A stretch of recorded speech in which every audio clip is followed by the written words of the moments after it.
একটা বিশেষ বিষয় নিয়ে ভিডিওটা মানে না করলেই নয়, এটা এই সময়ে শুরুতেই করতে হতো।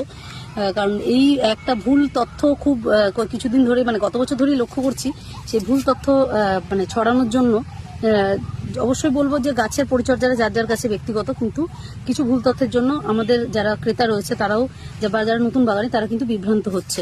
তো যেরকম এই একটা গাছ আমি দেখাবো, এটাকে এক্সাম্পলের জন্য এই গাছটাকে বেছে নিয়েছি, কারণ এর মধ্যে হচ্ছে শুধু ফ্লোটিং লিভস আছে আর দুখানা কুড়ি রয়েছে। এইরকম পর্যায়ের গাছের যেটা করছেন অনেকেই, সেটা হচ্ছে কুড়ি কেটে ফেলে দিচ্ছেন।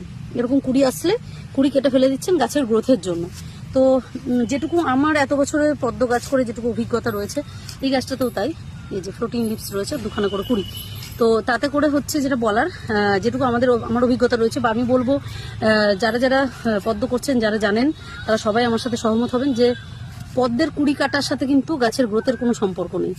পদ্মের হচ্ছে প্রথম ফুল একটু ইমেচিওর হয়, তো কুড়ি কেটে দিলে যে গাছ খুব ভালোভাবে বাড়ায়, মানে কুড়ি না কাটলে যে গাছটা নষ্ট হয়ে যাবে, এইটা নিয়ে আমাদেরকে নতুন বাগানে অনেকেই প্রশ্ন করছেন, জিজ্ঞাসা করছেন ইনবক্সে বা হোয়াটসঅ্যাপে মেসেজ করে যে দিদি এই কুড়িটা কি কেটে দেবো, না হলে কি গাছের গ্রোথ হবে না, এখনই ফুল চলে এলে। এটা কিন্তু পদ্ম গাছ, জলজ গাছ, সব গাছের পরিচর্যা সমান নয়। হ্যাঁ, স্থলজ বেশ কিছু গাছ হয় যার ছোট অবস্থায় গাঁদা হয়, বা গাঁদা ফুল বা ডালিয়া এসবের দেখা যায় যে ছোট অবস্থায় কুড়ি কেটে দেওয়া হয়, কিন্তু এই সব জলজ গাছের ক্ষেত্রে, পদ্মের ক্ষেত্রে কিন্তু এটা কোনো ম্যাটার করে না।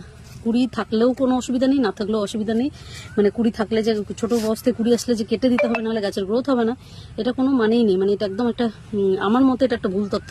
এটার সাথে গাছের কোনো গ্রোথের সম্পর্ক নেই। তো কুড়ি কাটার দরকার নেই। প্রথম কুড়ি এসছে, খুব আনন্দের খবর, এবং প্রথম ফুল ফোটার যে অপেক্ষা, তার যে আনন্দ, সে আনন্দটা বলবো সম্পূর্ণভাবে উপভোগ করুন।